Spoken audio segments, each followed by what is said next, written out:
Hello, and welcome to this presentation of the Quaboag Historical Society's annual picnic and historic tour of August 22nd, 1993.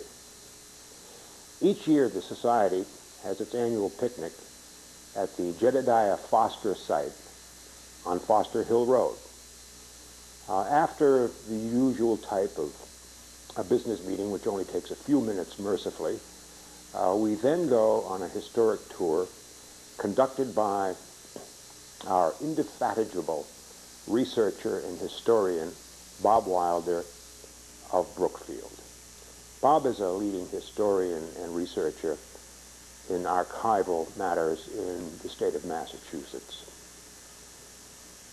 Last year, if you came on our tour or visited the site of Wheeler's Surprise, which was really part of the opening of King Philip's War, and unfortunately, the end of the Quaboag plantation in 1675.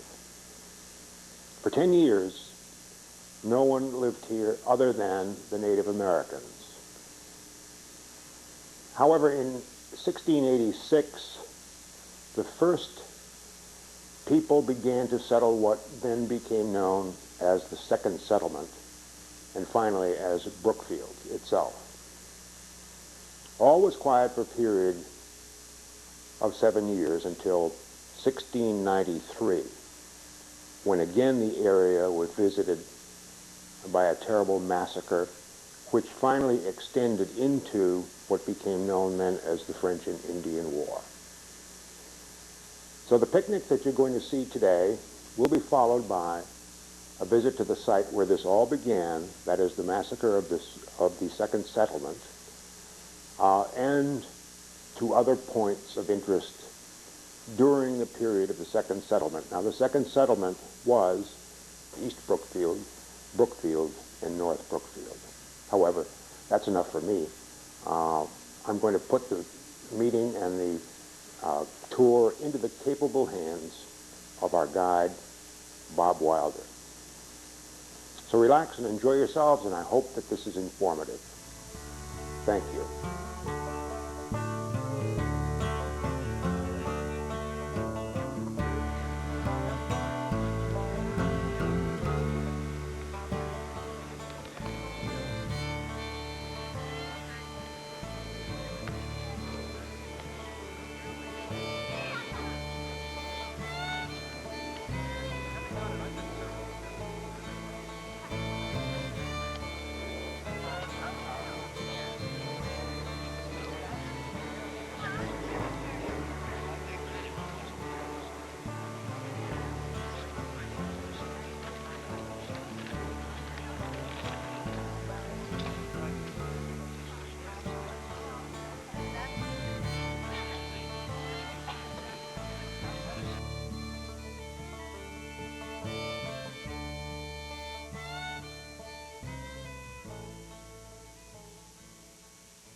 You are sitting perhaps on one of the most hallowed pieces of ground in North America because, as Will said, we believe that the genesis for the United States Constitution occurred right here in this small law office.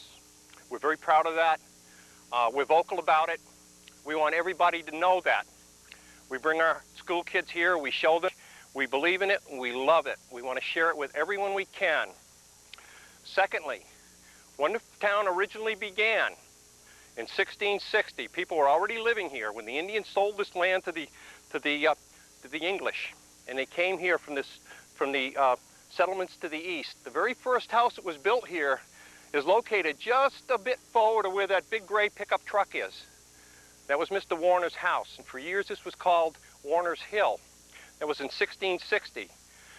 With the conflagration that occurred in 1675, when the Indians burned and destroyed this town and defeated the English army for the first time in the field in North America, the army broke and ran.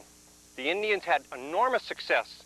Indians came here from the far reaches of New England to join with the locals because they were convinced now that the English were defeatable. So So you have to see we play a very important part in a great deal of New England history. All right, now the town has been burned in the King Philip War, 1675. The militia comes through here, but that's basically it. The road remains unpassable without a strong town to the west is Springfield. The next town to the east and closest town to the east is Lancaster. You have 60 miles between, and remember the Puritan mindset.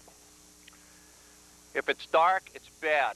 Woods are dark, woods are bad. You fear it. They were afraid of the woods. They truly were.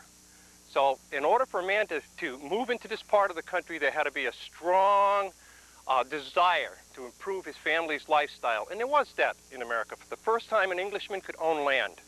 In a very old culture, he couldn't own land. The land had been tied up in royalty for 1,000 years. Here, they could own land.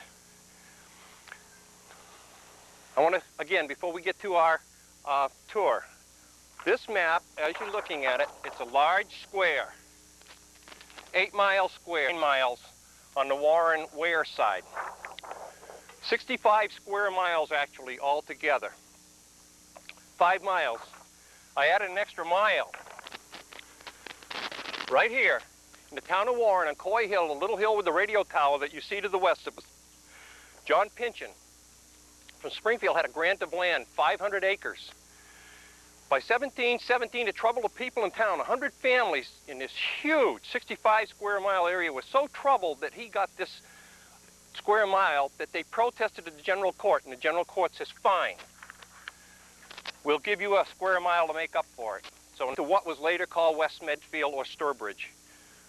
So now the town of Brookfield in 1717 looked like this. We'll go back a little ways now. We'll keep saying 6 towns. There were 7. A big part of the town of Ware is actually incorporated into the original Brookfield. New Braintree, North Brookfield, West Brookfield, East Brookfield, South Brookfield or Brookfield, and Warren. These orange dots represent the center villages now of those towns. This cross is where you are now in relation to that. Now, to give you an idea of how enormous this town was, that's 3 miles from here to there. We're looking from here to there is 3 miles. You had to go that distance again to get to the far northeast corner, west corner. It repeats itself to the south, east, and west. This gives you an idea of how enormous this grant was. It also gives you the genesis for taking this. It was much too much to ask of people each and every Sabbath to travel, each and every town meeting to travel as much as 13 miles across the corners and return to their churches and so forth. This is why they work so desperately to get separation and a variety of other things. We'll get into those now. In 1689, William and Mary took over the throne of England. They were Protestant. Immediate conflict developed with France. The sovereigns in France were Catholic. And the war spilled over into North America. The Jesuits in the north excited the Abenaki Indians. The Abenaki Indians came south into originally New Hampshire and later on into this area and made war on our people for 71 years. An unbroken war, the longest war in our country's history. In the area that we visit, I have another map I'm going to show you later, in the area that we end within a half a mile where people didn't lose family, women, children, fathers, as well as people traveling along the site and go to the new map. Now we had a problem. We had a problem here in New England because for citizenship that never owned land, here was an opportunity to own land. And we set up marvelous laws and marvelous rules. The first settlement was on the hill. It was on the hill, and a small group to the east of us. 4 families lived to the east of us on Devil's Elbow Road. We'll talk more about that later when we get to the new site. This was almost an extended family. These people came from Wenham, and they came from Ipswich.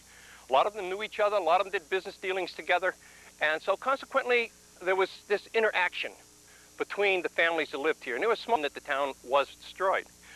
The second settlement, not so. When they began to issue grants, and this started in 1686, James Ford, a soldier with the militia who had come to Quaboag here, discovered that this was really a pretty nice place. There was some nice land here, and he petitioned the general court and asked that they begin to permit grants and establish a township here. And the general court enthusiastically supported it, but they didn't let Ford come here. They began to issue grants, but because of the newly developed laws in Massachusetts, you couldn't occupy someone else's land unless there was a first-person action. Either the individual who owned that land or his descendants had to sell it to you. Otherwise, if they didn't hear anything, the land stayed dormant for a long period of time. Consequently, when the town developed again, down at the foot of the hill on Route 67, on a good day you can see a few houses. In the 1680s, the late 80s, early 90s, a half a dozen settlers settled along Route 67 and up Wigwam Road.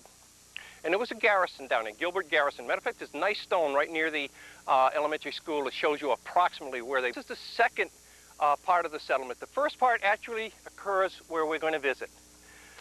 In 1686, John Wolcott comes here, and he meets disaster after disaster, and we'll talk about that when we get to the site.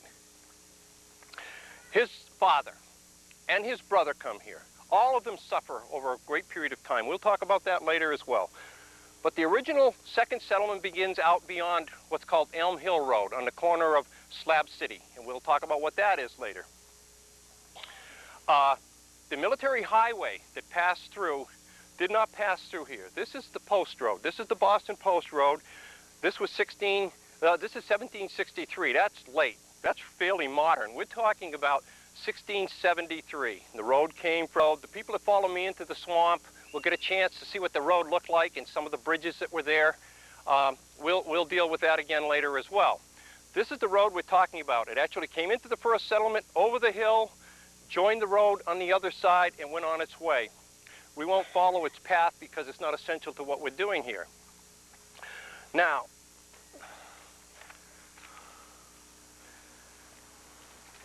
what I'd like to say is, before I finish here, does anyone have questions?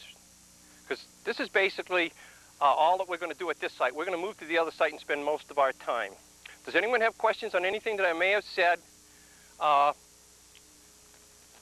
to this point? Well, then what we're going to do is, I have a little red and white truck. I'd like to ask you to follow me caravan style. I'll go slow, and when we get to the site, I will park. There'll be a driveway going into a cornfield. Please have consideration if the farmer needs access, leave that driveway open. When you exit your cars at Slab City Road, take your blankets and your chairs with you.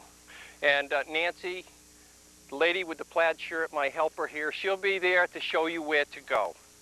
Okay? Where exactly, what road and what crossroads? What you're going to do is you're going to, I'll try to be very sensitive to that. You're going to go down to Route 9, turn east on Route 9, and follow that to the split in the road that says 148. Then we're going to follow 148 towards North Brookfield. What is that? That's north, is it not?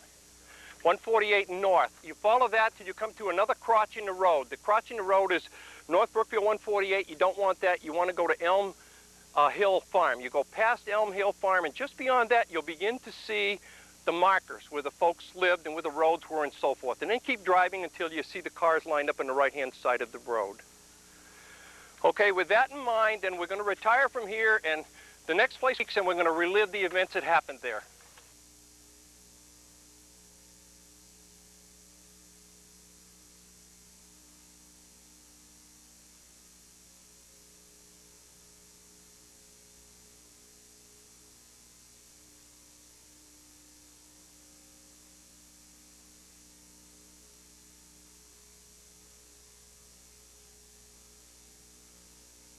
At every identified house, I identified a road up there. All of those play an important part in the settlement of Brookfield. Now, this is Greater Brookfield. Remember, I told you what ended up being the 7 towns by 1717. The first house, John Wolcott's, right across the street. That was the first house in the second settlement. 1686 he came here. His father came, settled right down the road. His brother settled just beyond that. The furthest one up was Lawrence, who came here in 1692. 1693 is a period we're going to focus on. Now, I picked this spot for a particular reason. You see there's a sign there. You can't see it now. If you come in the wintertime, there's a beautiful set of stone walls going up the hill, 4 rods wide. This was part of what was called the New Country Road. It's called the New Country Road because the road we came down on was called the Old Country Road. And yet this road existed before that one. It gets more confusing. This road here came from the east, came across the swamp, almost in a straight line, made a little bit of a swerve, cut the corner, and went up the hill. But it didn't continue up here. It actually came across the side of the hill and meets up with another road called Devil's Elbow Road. Devil's Elbow Road has an elbow in it. It's more than 90 degrees, and that's why it was called Devil's Elbow. And that goes into the original town of Brookfield that was destroyed in 1675. You are sitting now right on top of the military highway that went through here in 1673. This was the only overland route that was being used by the military to quickly move troops from one area to the next, supplies from one area to the next.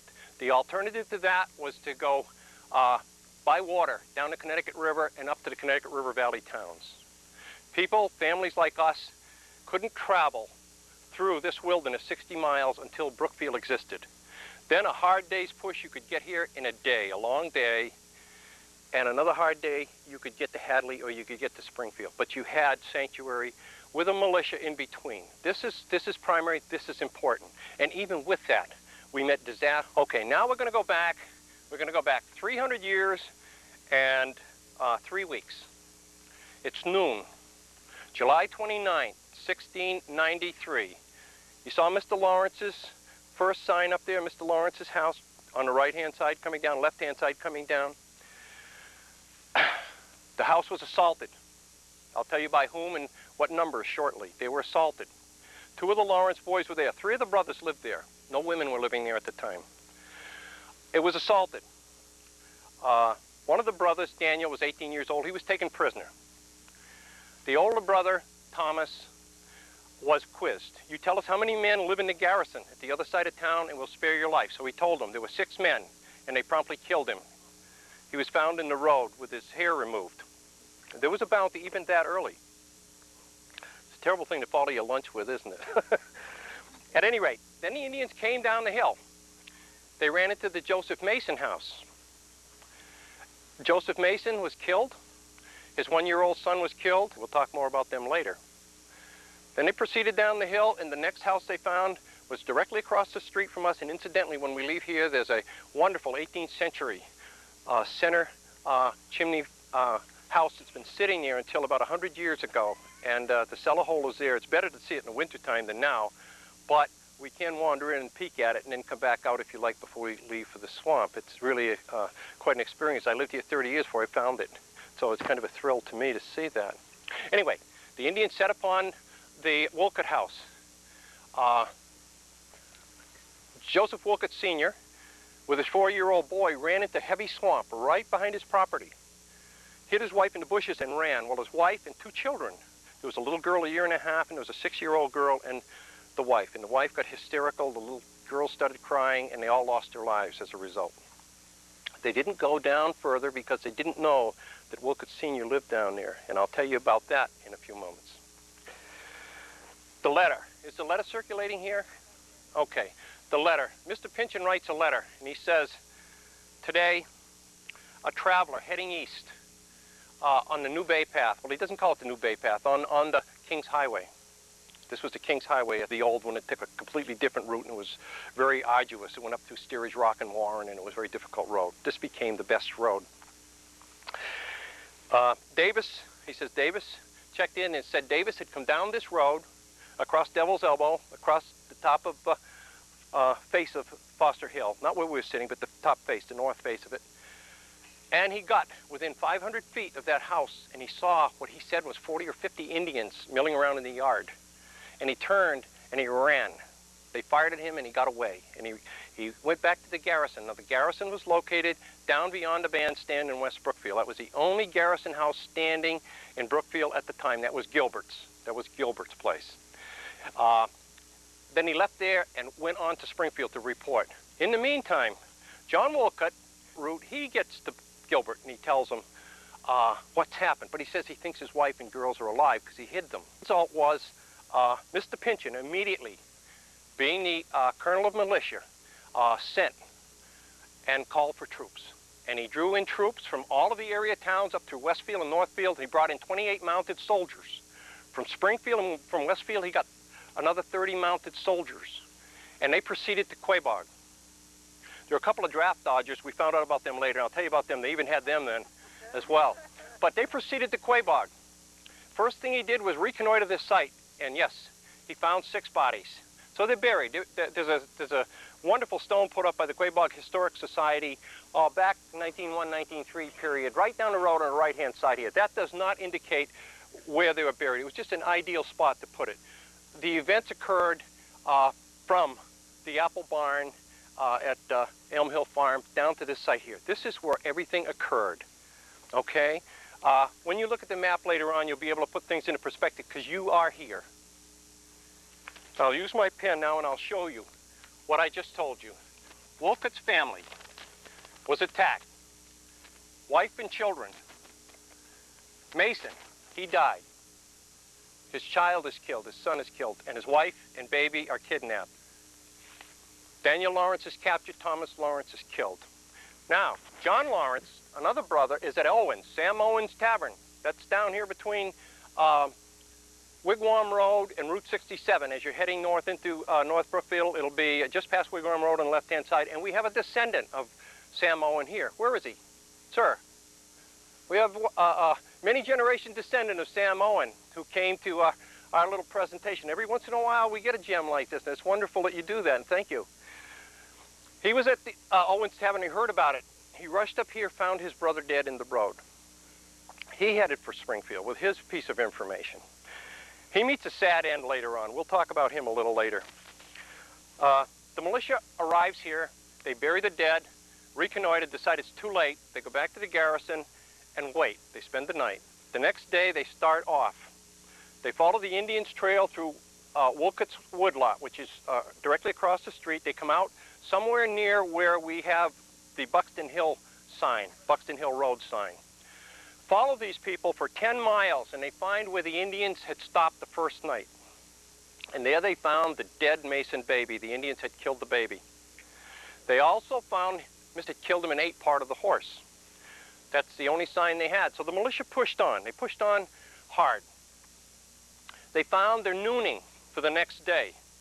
And there they found part of Mr. Mason's horse. They also found a broken drum that came from the Lawrence household. It was a piece of militia equipment that Mr. Lawrence, one of the Lawrences, had as a piece of equipment. They pushed on another 6 or 7 miles. There was a huge lake, and that lake corresponds to Greenwich Lake, just to the west of Dana, up under the Quaboag Reservoir. It got so rocky, so swampy, they had to stop. They left the crippled horses behind quickly when you consider the mileage these animals had to go through and the techniques farriers used for shoeing horses, because this comes from that period. And it was found on the Foster Hill site, the back side of the hill. So they left the horses. There weren't enough horses. They ran into the type of land that was so bad that they couldn't get through it rapidly. And they went on without their coats, without food, without blankets, and they traveled for several more miles.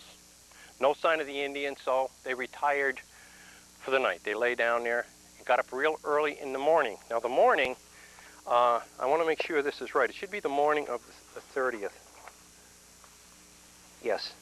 They got up in the morning and they traveled about a mile or a mile and a half land up near New Salem. If any of you have been up 202, you're familiar with the location of New Salem as you're heading towards the north end of Quaboag Reservoir on the northwest section of, or the western bank stream of the Swift River Valley. The Indians had put up a brush fort or palisade, and they could hear them laughing. A great deal of mirth going on in there. So Captain Colson, with only 10 of his men with him, and he sent a few to envelop, moved forward and just randomly fired through this palisade. The Indians were caught totally by surprise. They broke and ran. That was the mission in the entire French and Indian Wars. We didn't lose a single man. Died. Many were wounded. They found evidence of wounds, blood in the brush and what have you. More importantly, what they left behind. They left behind Mrs. Mason, and they left behind Daniel Lawrence, safe, their customary manner. What they left behind 9 guns. They left 4 cutlasses, 20 hatchets. We'll talk about this in a minute, too. This is an artifact. This is not a copy. You can see the French blacksmith stamp right on it. You can read it. You can tell who he was and where he came from. We'll talk about that a little later. If any of you French, take no offense. This is a war between Catholics and Protestants. If you're either one of those, take no offense. This is the beginning of New England. You have to understand that. We have that settled now, don't we? I hope so. We'll go to North Island, check it out, okay? They found 16 to 18 powder horns full, and they found 2 barks of powder. A bark is a container of powder that holds 1 to 2 pounds. So their collection was significant. What they found was enormous. These people had carried this a great distance to make war, and now they didn't have the tools to make against some fellows that lived on the western part of Massachusetts here. And these people were cannibals. These were the Mohawks. So they had their hands full. They had a lot to worry about after they tangled with Captain Colson. Colson returned to Quaboag. He didn't have enough horse to Springfield. But Mrs. Mason later came to Springfield and gave her recollections of what happened. Captain Colson said when he got the prisoners, Daniel was dull, he was tired, he was amazed, he was totally confused. He had no idea what was going on. He said Mrs. Mason was a bright young woman, very intelligent, very trusty, with great information. So Mrs. Mason now, we're talking about this very young woman who had just lost her husband and 2 children, and yet she remembered in detail all of the events that occurred. And I'm just going to sort of gloss over them, but to give you an idea of what she said happened. And she got this wonderful, and we know they were Canadian Indians because a Frenchman at Albany told them that one chief out of Canada by the name of La Plato had come south with 30 Indians to make war on the English. The Jesuits had equipped them and had steered them in the direction they wanted to go. They had said, Deerfield, that's easily accessible. It wasn't. The people were alert. They went past Deerfield. They went to Lancaster. They found the militia ready there. They were nervous about that. She said they came back and they climbed a high hill. That corresponds with the hill across from the apple barn and to the west just slightly. They might call that Blanchard Hill. I'm not sure. Peter, what hill is that on the left-hand side of the road going up here? That's Blanchard. Okay.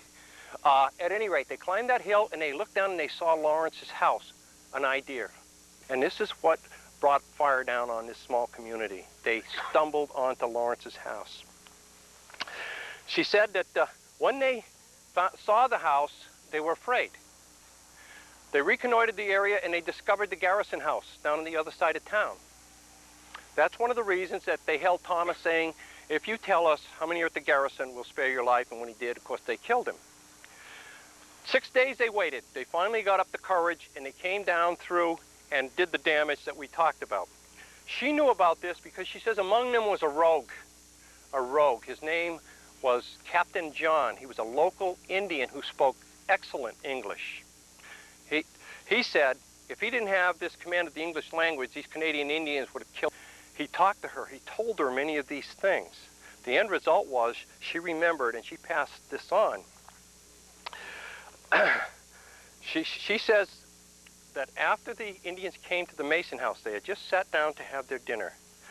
The husband, a little boy herself, the baby was in the crib. The Indians broke in, got his gun. He could not get his gun, but he fought them barehanded for an extended period of time until finally he was cut so severely he couldn't defend himself, and that's when he lost his life.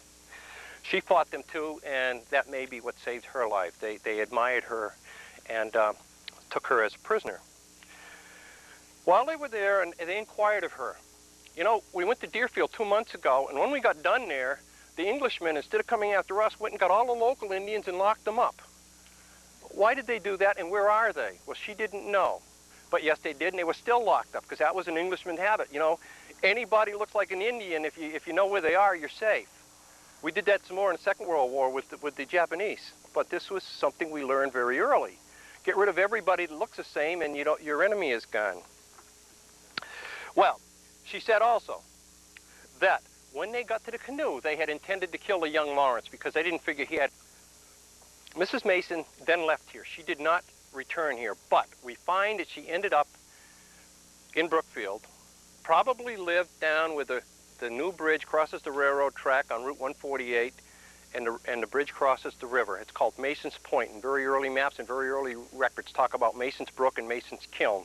An early grist mill down there talks about Mason's Kiln. So this is the only Mason that we have this early on. So we know Mrs. Mason retired to that. John Wolcott came back here.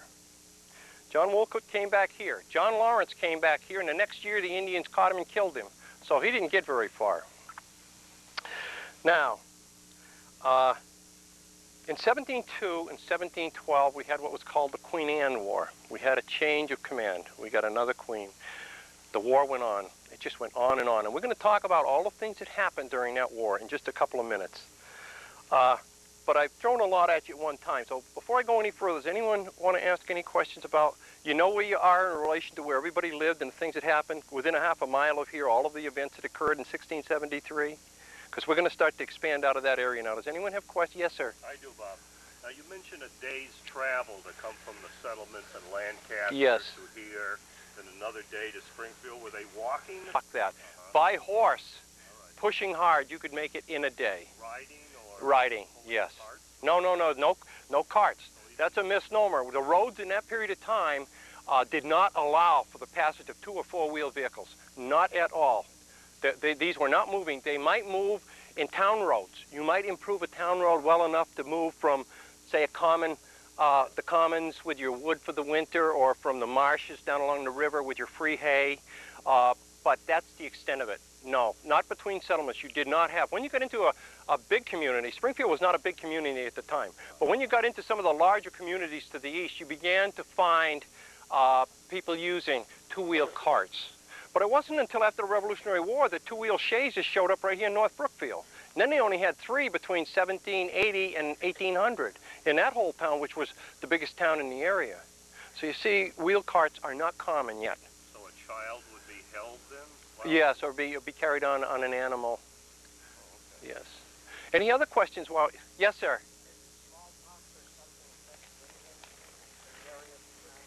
That's earlier, sir. That's earlier. That's 1617. Probably typhus or typhoid went through the area, and it killed probably 90% of all the Indians east of where Worcester County is now. They died from this. They weren't immune to the English diseases. So when the Englishmen landed, you'll find in some of the early chronicles where they find acres and acres of bodies or bones where Indians had just laid down and died. There was no one to the coast. These were the people that were infected probably by sailors who were fishing, because they came here long before the Pilgrims and then the Puritans came here. Any other questions before I move on? Yes, sir. Yeah, you mentioned Canadian Indians and joining up with local Indian tribes, but the local Indian tribes, were the encampments many?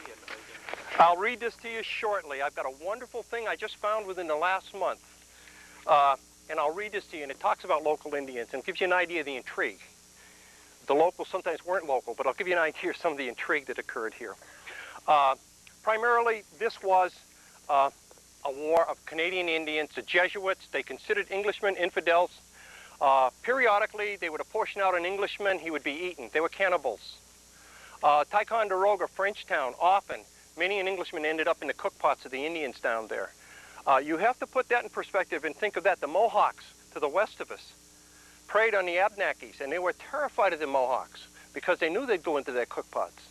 Now that's a side of the Indians that we really don't consider, but indeed it was there. And sometimes they'd do this just for something to do, amusement. They might select one captive out of 10, and the Indians were so decimated by 1760 when Wolfe Wolfe's army finally beat Montcalm on the plains of Abraham outside of Quebec, that they had grouped together and they were known as the St. Francis Indians. And a small group of militia was sent north to attack the St. Francis Indians, and they had 200, he called them ill huts, so they must have been typical bark wigwam type of huts, but they had a beautiful church, and they went to church to Mass twice a day. And when they got done, these people had made war on the Englishmen for 71 years. 200 warriors died as a result of that, and that was the end of that predation, and that was the end of the French rule in America. We went to the Teutonic form of government in all of North America then. That came out of the woods of Bohemia. That was the early German form of and he will tell you how much you're going to pay in taxes, how your taxes are going to be used, and a sovereign doesn't say, I own you, I'm telling you I want this, I don't care if your kids don't eat, I want this. This stopped. Englishmen with their rights insisted on it, and it came to pass in North America. And that was the beginning of the fermentation that later led to our revolution. And this road plays an important part in that, but that's another story, another day, another tour. Okay? Any other questions before I move on? Sir? Down in Old South Deerfield, they have a little shoe you probably know about they found from a little girl and she was captured by the French Indians. Mm-hmm. Is it possible the little girl came up here? Probably not, because you remember that the child that was the child that was kidnapped here actually was a baby, and that child was killed by the time they got to Menamesset. Now there were many other people that were captured here, and I'll tell you about John Wolcott's son from down the road here in a few minutes and so forth, and that's where our fortified house up the road comes in. But no, to answer your question, no. Any other questions before we move on? Yes, ma'am. Slab City Road here. Across the street is Brickyard Road. Yes. Now, was that a continuation of this road? No, ma'am. Went down to No, ma'am. This road here went down here to about where my truck is parked, cut across the swamp, across that gorgeous bridge, across the golf course, and met up with the present Route 9. Okay? Now, that's called the New Bay Path. That was the 1673 military highway. We have so many ancient roads here. You have to put things into their perspective. We have the Old Bay Path, the New Bay Path, and everybody who lived west of Boston lived on a Bay Path because their road went to the bay. So we have literally hundreds of Bay Paths depending on who you listen to. Officially, this is the New Bay Path you're sitting on now, but for all intent and purposes for our period, it's the military highway of 1673, and it was known as that. Any other questions before we move on? Okay. Oh, I beg your pardon. if this road was ever developed to take cars. Yes, yes. This road here, I will tell you the story of this road. After Devil's Elbow Road was abandoned and Ben Franklin came across the hill, you probably saw the Franklin markers as you came along here. They're up on Foster Hill as well. They continue on to Warren across where Brigham's Pond is. They like to call it Cummings Pond, but it's not. Across Brigham Pond and up into Palmer. That developed in 1763. This section of the road, when Devil's Elbow was discontinued, if you will, for the military highway, this piece of the road was developed and it was called the New Country Road, because by that time that road had already been developed and was the post road. So that was the Old Country Road now, even though this was the senior road. This road, then they straightened it out and they went up the hill. And this road comes out on Route 148 about a mile to the north of Devil's Elbow Road. And if you go up there, you'll see a big white house on the left-hand side, two-story house. If you look to your right, you'll see this beautiful road leading in with stone walls, 4 rods wide, all the way up into the country. Those same stone walls come right down here. In 1933, that road was discontinued because this hill is so severe that it washes out, and it was a maintenance problem, a serious maintenance problem. What's called Buxton Hill Road at the time was called the County Road. That was put in the early 1700s, and what it did was allow you to get around this steep hill, and you were able to go up somewhat gradually. So I marked that road because it was important. I was able to find a fortified house as a result of the road deed. Now, did I answer the questions on the road? Do we have any other questions before I move on? Okay. As you came down the hill, we had another hero. His name was Thomas Betty. You probably noticed a sign pointing to his place. It would have been on the left-hand side of the road coming in. Thomas Betty came here in 1701. Thomas Betty lives in this area. This is just down the road, but this is after the Masons have had their problems. Remember, that was in 1693. 1701, Thomas Betty. Right here. 1704, Thomas Betty is riding post for Colonel Partridge in Northampton. He's carrying dispatches to the governor, Sir William Phipps. On the way back, Indians in the town of what was called Cold Springs later, and then Belchertown, he was set upon and murdered. The Indians killed his horse. They took the dispatches back to Canada. In Canada, the governor of Canada sent the dispatches on to France. They're still in the French war offices, and they were cause of a report to be written, and logistically they played heavily in the French offenses against the English in this part of New England. So we have now lost Mr. Betty. 1704, Mr. Betty dies. I have a story about Mr. Perry down the road, and there was a man asked a question about local Indians, and I'll read you his letter to the governor about local Indians in a few minutes. On Wigwam Road, where Mr. Owen's ancestors came from, as you go up Wigwam Road, about a mile and a half, 2 miles on the right is the art factory of Jacob Knight on the right-hand side. Anybody familiar with that will know what I'm talking about. At that site lived the Toshes. Well, Mr. Tosh lived, and Mrs. Tosh, it was actually McIntosh. She was a Scotch-Irishman. Came very early to America. She purportedly was milking her cow. Judah Trumbull Jr., his father was one of the original plantation settlers in 1669 here. He was passing by. Both of them lost their lives to Canadian Indians. That was in 1706. Now, in 1708, down the road on the left-hand side, the father of this gentleman across here, his son took over his father's estate, John Wolcott. Young John Wolcott was riding up this road past the sign where I said the fortified house was, looking for missing cows. Indians descended upon this young boy and shot his horse. Now, there was another fortified house in town by this time, because remember, we're in 1708 now. We had the Gilbert House. We had Bannister House up the road here on the left-hand side. I marked that. That was Joseph Bannister. He'd been here since 1703. He had a fortified house.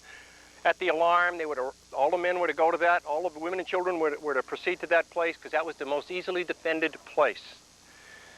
The other fortified house was on Foster Hill.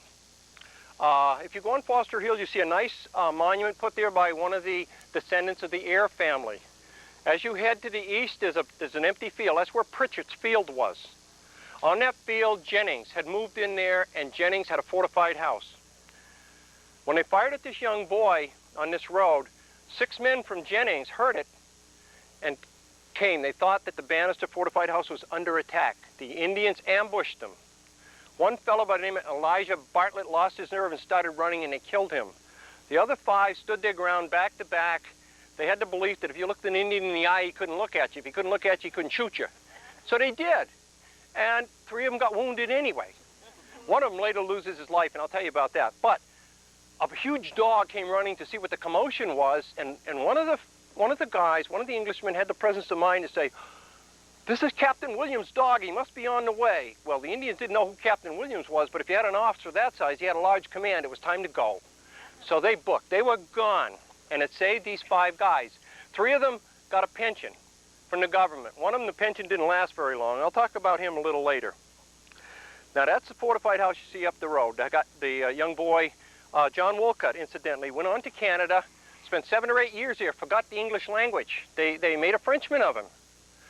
In the course of ransom, he was sold back to New England. He came back here, lived with his family, and by 1728, he was converted. He was an Englishman once again. He was out trapping and hunting on the Connecticut River, of all places, and the Canadian Indians killed him. So this gentleman lost his son. Wow, neighborhood's starting to fill up with casualties, isn't it? Now, in 1909, 2 fellows were walking along this road. One of them was one of the Clary boys, a young Clary boy.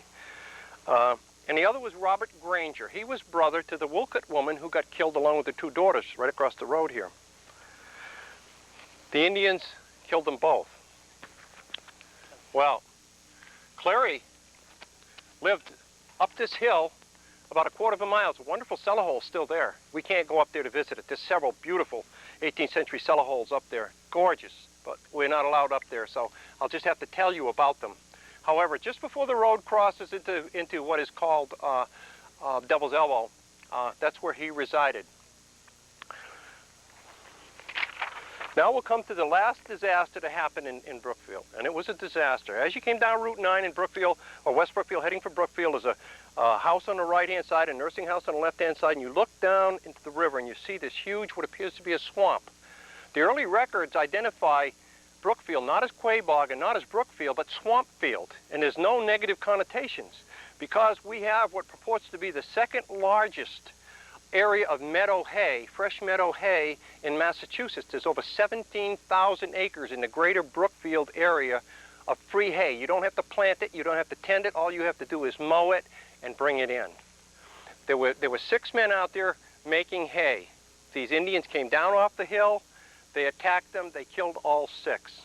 One of them, part of his home is the back part between the barn and the house of the Salem Cross Inn today. Are you all familiar with that, where I'm talking about? That was John White. Stephen Jennings, who was one of the 6 men who came in response to John Wolcott, who was looking for cows and his horse was shot and he was taken prisoner. He dies in the meadow.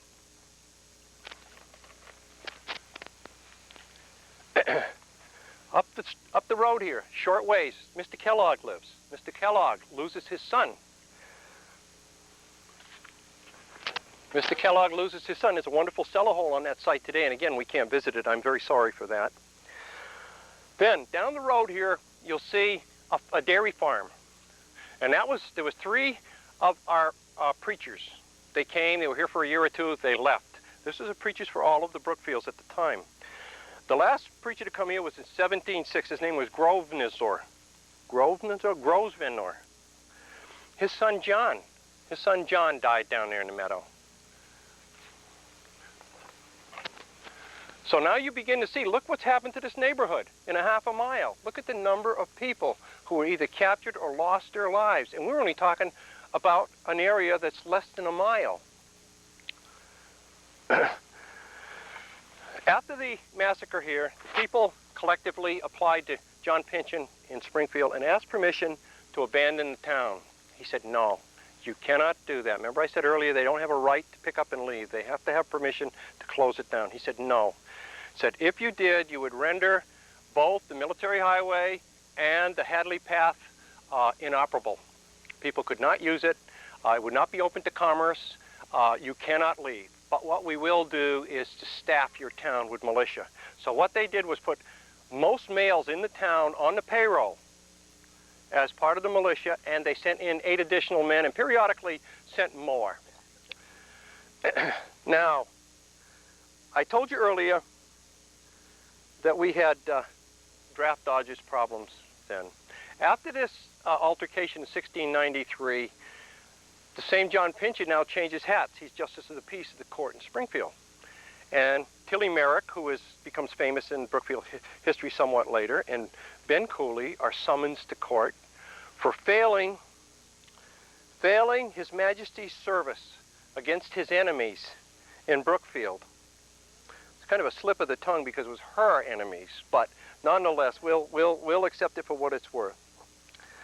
Now, I'm going to show you some artifacts, and while I'm passing them around, I want you to be very careful of these, and I want to make certain that I get them back because I borrowed this one, and this one here I found along with its nail. Remember I said Captain Colson had to abandon his horses because they went lame? Look at the nail. This nail went with the shoe. Look at the quality of the farrier work. Is it any wonder with a small head like that that shoe would stay on when a horse had gone nearly 100 miles? Needless to say, not. Why don't you pass this around? Be careful of the nail.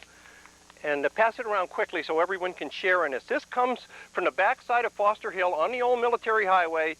It has been identified to the period of the late 17th century, probably around 1690 or so. The tomahawk with the French blacksmith's mark was found within a quarter of a mile of where the 6 haymakers were killed in the field in 1710. Did one of the Indians that assaulted them do this? We don't know, but we've never had an altercation with Indians in that location. So needless to say, the evidence says it probably did. It's made completely of wrought iron, but to this day, it still has a cutting edge. You can get cut with this. Now, this is one of the trade tomahawks. They found, remember, they found a great number of these when they caught the Indians up in New Salem. I want to pass this through this group. Everybody quickly look at it and pass it on. Heavens knows how many Englishmen died as a result of that, but it's an interesting artifact, and our place is alive with things like this. It's unbelievable what is in the ground here, and now we can't disturb it any longer. These were found a while back, but now we can't disturb it. If it's in the ground, it stays forever, so it will never be shared with anyone again. It's Massachusetts law. Now, I'd like to ask you to bear with me just a minute. I want to read this letter. In 1701, just to the east of us here is Lake Lashaway. Most of you know where Lake Lashaway is? Okay. Lake Lashaway is not a man-made lake, but most of it is. It was a small, tiny pond of less than 5 acres at one time. And on its western shore, and there's a small pond just across the street from that, was called Perry Pond. John Perry came here in 1701 and settled there. There's a gas station there, too, right on the corner, and a little hill right behind it. The hill plays a part in this story. It's a knoll, little knoll. Bear with me and let me read you this story. John Perry's letter. Now, keep the thought in mind that in 1675, the local Indians were defeated. And by 1676, the rest of the warring factors had been subdued. All internal local Indians are gone. Conowasco had been driven to the west into Mohawk country. He probably was a smorgasbord along with all his people. He was gone. At least we thought so, until you start looking and perusing through the files, and we find all kinds of interesting things. The mindset of a Puritan as you listen to this, okay? Remember, you're afraid to live in the woods. You know, you obey the law. You can be hung for 56 offenses. Okay, so keep that thought in mind. This is a great improvement over England, where there's 100 additional offenses you can be hung for. So we've made great strides. John Perry's letter to Governor Dudley, dated Brookfield, January 4th, 1702-1703. It's 1702-1703 because 1703 didn't start till March 15th. Okay, 1702 ran through January, February, and half of March. That's why you see the dates with 2 dates, usually with a slash. Sir, we are having a few rambling Indians frequenting our place whose words and carriage is such as to give reason to suspect them to be evil-minded men and disposed to mischief. As my bounden duty is, so I preserve to acquaint your Excellency with some of their sayings, hoping Your Excellency's gracious acceptance and favorable construction. Their names: one is Joseph Nini Quaboag, who was the man the last year that received a wampum belt of our enemies and presented it to the Mohawks to engage them in a war against us. We're in 1702 and they're trying to get the Connecticut Indians to make war on the Englishmen again. Think of that. For which the authority imprisoned said Indians for many weeks. The then plot being discovered by our Mohegan friends, the storm went over. Now he is this day challenging considerable lands in our township and proffering them to sale. Another Indian is called Caleb. He also makes claims of land, threatening that if we again mow their meadows, they will burn our hay, and if we make improvement on their land, they will war. And next summer, we shall see an Indian town built upon Coy Hill. And also, there will be another war next year. The above hill is actually in our township. It is said that Nin E. Quaboag was bred and born at New Roxbury. That actually was Woodstock, Connecticut, so he really wasn't a local. He just came up here and said he was. Which was the place of his predecessor's residence, and Caleb is a Narragansett. Therefore, we see not how they can challenge land in this place. The above said Caleb, I, the subscriber, being at work in my fields. Now remember, we're talking about the area just to the west of present Lake Slashaway and the small pond that was there. Being at work in my field, he took the advantage of a knoll of ground to come upon me unseen. And then, with a fell countenance, terrible to look at, drew forth a pistol which he had secretly hid and snapped it at me, to my amazing. But then he went his way, doing me no further harm. There is another Indian whose name is Quaboag, who told Mr. Broad, a French gentleman, that he had been to Canada last summer, and the French had given him a gun and a coat and a hatchet to engage him against the English. There are other Indian companions to the above names, such as Collusion, Solomon, Napalanas, and Black James, and Sokomug. These Indians are designed to draw off northward to be out of your Excellency's reach, for they are informed that your Excellency desires to settle them. The idea was to put them in towns with praying Indians. They declared against this. They had no interest in that. If your Excellency be pleased to send to the inhabitants of this place, you may be better informed. I have not made known this to my neighbors, lest they, through indiscretion, some of them acquaint the Indians with it. So, craving your Excellency's pardon for troubling you so far, I rest. Your Majesty's loyal subject, John Perry. Does that answer someone's question about the locals still being very much involved here? They were here frequently. John Barnes actually took a grant made by mistake down between 3 and 5 Mile River, and he was outside of the jurisdiction of the original Quaboag plantation. The general court sent an arbitrator down, and he almost went bankrupt paying this Indian off because he was in error. You remember this strong sense of right and wrong went both ways. He had to pay, and it took nearly all of his commerce to do that. Now, I'm done now giving you your little dissertation. Is the artifacts passing so that each person will get an opportunity to see them? Does anyone have? Yes, ma'am. Slab City Road? No. Let me tell you about Slab City Road, and if I forget, remind me about Hadley Path. Slab City Road, when we get down to Wolcott Mill, I'm going to tell you the whole story about this gross-sounding name, Slab City Road. It has a basis in fact and in history, and I'll tell you about it.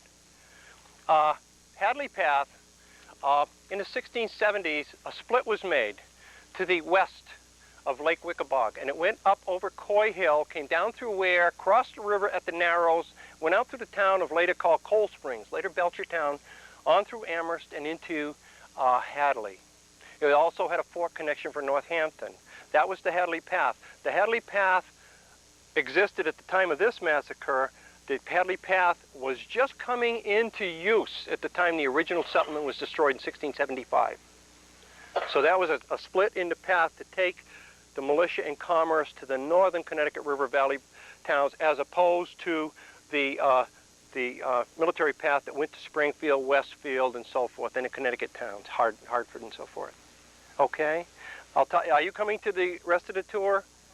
If you do, then I'll tell you about Slab City Road then, okay? That'll make everybody who's not going want to come in here. Any other questions, please? Yes, sir? Why was this area chosen? Did it have something to do with that 17,000 acres of space? Precisely. Well, that's one of the reasons. There's no single reason. One of the reasons land was cheap here. It was rotten cheap, unbelievable. A man for about 3 years of labor could buy a farm. Not buildings, but enough land to have a farm.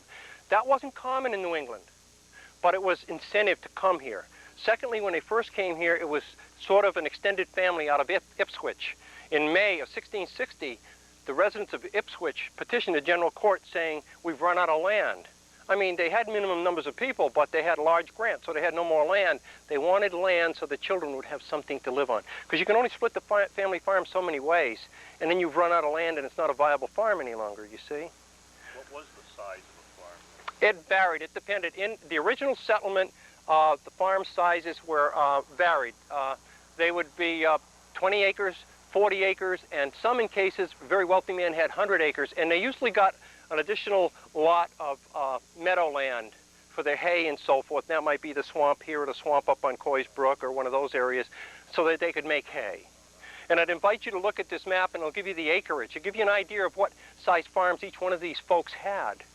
We'll also show you the path, remembering you are here. Here.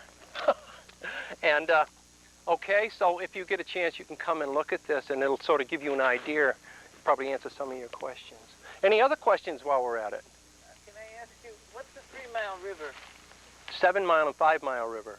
You said a 3 Mile River, no? I subtracted the 2 apparently and had trouble with math. If I did, I'm sorry. No, it's 3 and it's 3, 5 and 7. Yes. Any other questions? What about the Indians that came down? Where would they be staying in order to prey on these? It varied. Usually they had destinations, and most times they had Frenchmen with them. Okay, remember that. Most times they had Deerfield. On the altercation in 1704, there were more Frenchmen than Indians. There were 200 Frenchmen. There was a high-ranking French officer there. A lot of people died in that, a lot of children. You'd think they wouldn't do this. They're religious people. No. Remember, we were heretics. We're Protestant. We're heretics. Did they come down the river, though? They would come down the Connecticut River to just north of Northfield. Then they would go ashore, hide their boats, and come ashore. Okay, that was the general path. Hey, Bob, Yes, sir. Was a lot of this done in the winter time or the summer? They have periods. They have periods. You'll find in the dead of winter is when they came, when they could come on what they call rackets. Lot like a racket, when they came on their shoes. They would come in the dead of winter. Because remember, they didn't have horses. They didn't have, when they got horses, they ate them. They didn't have horses. The earlier Indians, before the King Philip War, weren't allowed to own horses. That gave the militia the edge. If you gave an Indian a horse, you went to prison. So you have to keep that thought in mind. You couldn't give it to him, you couldn't sell it to him. They gave King Philip a horse once and then took it back. They wanted to make sure he couldn't move about freely, you see. Anything else? Any other questions? Yes, sir. You may have explained, I came a little bit late. That fence behind you, is that when they closed the road off? No, this after the town abandoned the road in 1933, and it stayed abandoned for a period of time, then the owner of the property on both sides said, well, it's mine. And he put up a sign and a fence, and he said, okay, it's mine. That happens all over New England. It's, many places in Brookfield is like that.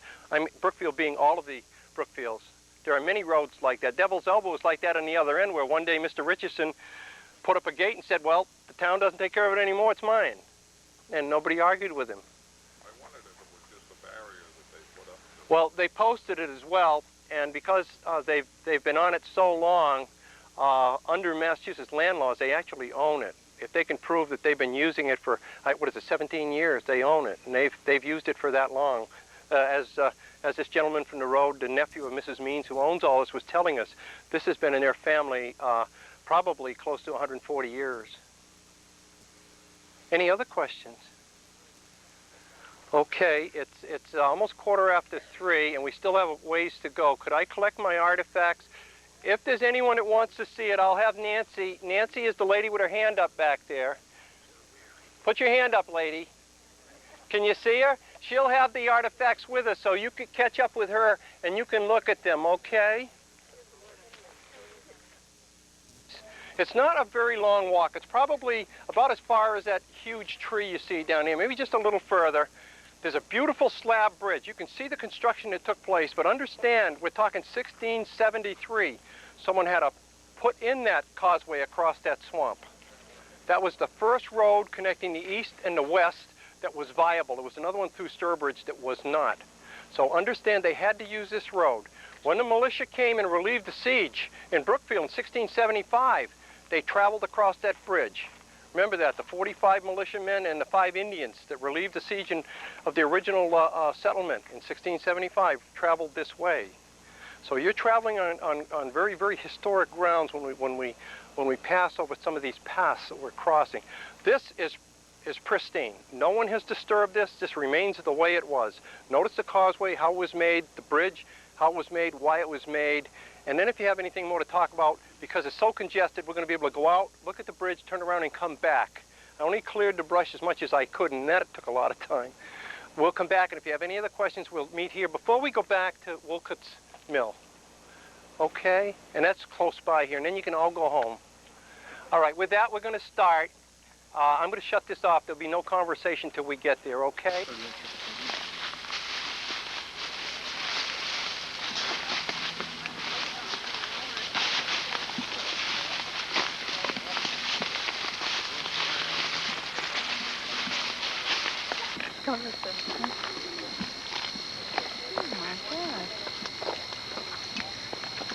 Isn't it amazing that she discovered God, it's just unbelievable.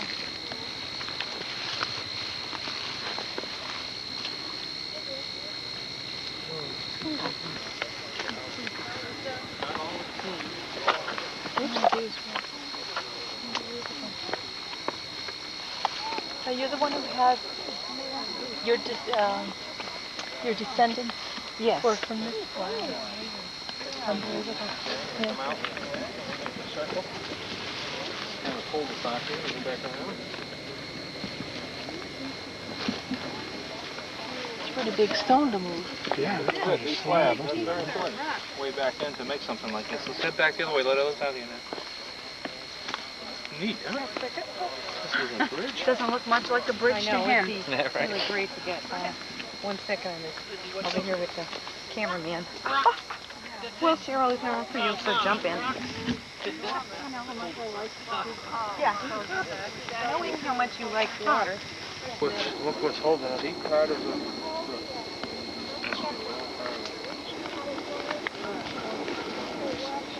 Unreal, huh? All right, I'm going to start. Kids, you want to give us a minute? The big kids, too? And then later you can explore all you like. This is Wolcott's Dam. Now, you remember I told you about Wolcott dying and his son being captured by the Indians, taken to Canada, forgot how to speak English, came back, and then in 1728 he got killed out in the Connecticut River Valley? Well, his brother, John, built this mill. This mill was built in 1717. Now, the mill was located some, I would say, probably 75 feet down. It's another tail race just like this. This was the overflow from the dam right here. The extra water, when the dam got to the proper level, the extra water flowed over here and was carried off. Went down into that swamp that we just visited where the bridge is. The mill itself was over there, and our friend the ghost used to live over there. When I tell you about Aunt Hepsy, I want you to understand that when it first started, people, I think, took it a lot more serious than we do. Because there were so many things that happened here. I've just taken a few out of the newspapers. And the latest entry before this century was 1898. So I've taken from Civil War period up to the 1930s, the events that occurred here, and they were blamed by the local people and local media on Aunt Hepsy, and nobody ever figured out who Aunt Hepsy was. So, you know, we've got a mysterious ghost that prowls this area. Let me start with it and explain what it was. In 1717, Wolcott made a grist mill here. Now, the grist mill worked for many years. It supplied the oldest part of town, and gradually it supplied the developing part of what is now East Brookfield, the western part of that community. Later on, there were many other grist mills, of course, but this was the first in this area. Aunt Hepsy did that. At any rate, then by 1855, it became a sawmill.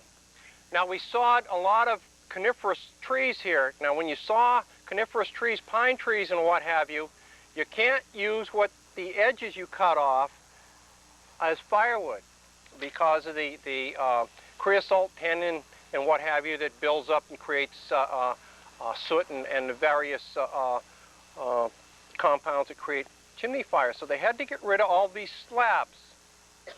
So they carried them out to this nearest road, and for the next 3/8 of a mile on both sides, it was mountains of slabs. Hence, later generations called it Slab City. The lady that wanted to know, did you get your answer, ma'am? There you have it. What do you do with pine slabs? You pile them up and let them rot. They're a lot like old railway ties. Now I've told you about the dam. The dam continued to operate, and I'll tell you about what it did, the dam, the entire site. And this is the end of our tour, except for the Bannisters, who's going to follow me, and the Wilders, who are going to follow me. If anybody has any questions when this is over on any subject, please come and ask me. If it's something that we have to do another time, I'll make an appointment. It doesn't cost you anything, and I have plenty of time. Okay, let's start with 1859. A fellow from Spencer, his name was David Allen, came here to the mill. The mill had stopped sawing now. It was just sitting here vacant for a short period of time. He started up the sawmill and he created a planing mill. You know, he'd take the rough cut boards and run them through and plane them and make them smooth so you could make furniture and a variety of things. One morning he came to work and he never went home, and they never found him. They never heard of him again. That was the first comment that Aunt Hepsy had carried him away. That's the first time in print that it appears. I wish we knew where Aunt Hepsy came from and what the origins of her, but she was responsible for this fellow from Spencer disappearing. He never surfaced again. In 1866, there were two Civil War veterans who came here. One was named Mr. Blood, quite appropriately, and the other was Mr. Devane. They started a box factory on the site down here, and they made boxes for a short time. And Mr. Blood ran his hand into the saw and lost his hand. Needless to say, the newspapers tooted, you know who. Yep. So they picked up, left the business, left the place, and went to North Brookfield. And they continued to operate until the 1890s up there off Summer Street, manufacturing boxes. So anyway, here we have another instance where this character surfaced. Now the mill stood vacant for a number of years, from 1870 to 1890. In 1890, there was another mysterious incident that occurred here. Not many people came here. You have to know that. It wasn't frequented that often. A couple of daring boys from time to time, I suppose, but not often. In 1890, a Mr. Dwight Sampson occupied the mill. It says he occupied in the newspaper. He lived here. He occupied it. It didn't say he operated it. His two young boys were running around playing in the mill. They had no weapons. One of them produced a gun and shot the other. But he don't remember doing it, so they felt that he didn't. He wasn't charged with it, and they felt that someone else did it. And there was nobody else there but Aunt Hepsy, of course. So, needless to say, that settled the case.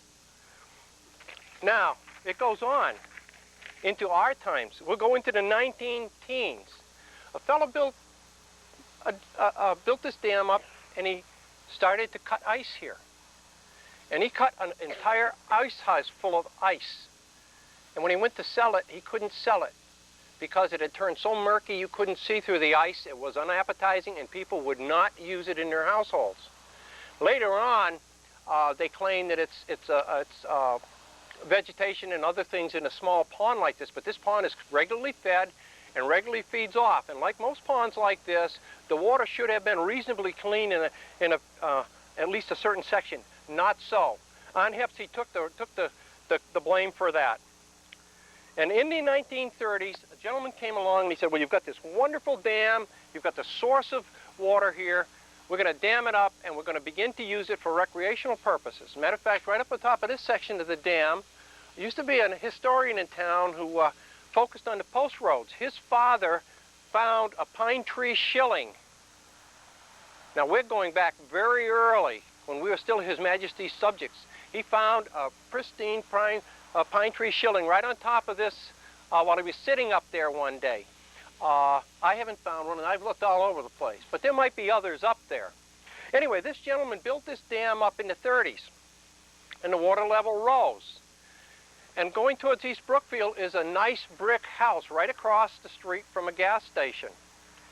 And behind that house is an old root cellar.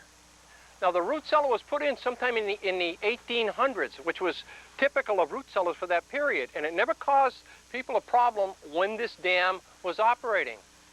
In 1933, when that pond filled up, it flooded that root cellar. They ended up going to court, and the judge caused them to breach the dam and drop the level of the water. So the end result is this is what it will always look like from now on. Maybe that's why the dam will remain intact for several hundred more years. Aunt Hepsy took the blame for that, too. You have to know that. Now, there's too many instances where she's been blamed for things to discount the fact she might be here. You have to admit that, right? I see you all shaking your heads, right? Okay, with that, I have to say, those that want to go up on top of the dam, you may. Visit it, enjoy it. We're going to leave now. This is the end of the tour. If anyone has questions, please ask me. You have a question, I'll answer in a second. Please ask me, and I really want to thank all of you for your patience and for trying to share our history. And I hope you come next year. We got a corker planned. Okay? Thank you.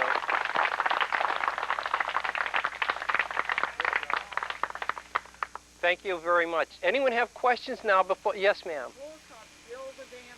Yes, he did. Well, he contracted to build it. No one man could build this because this dam... I hope you enjoyed this presentation. If you'd like to attend one of our picnics, they are open to the public.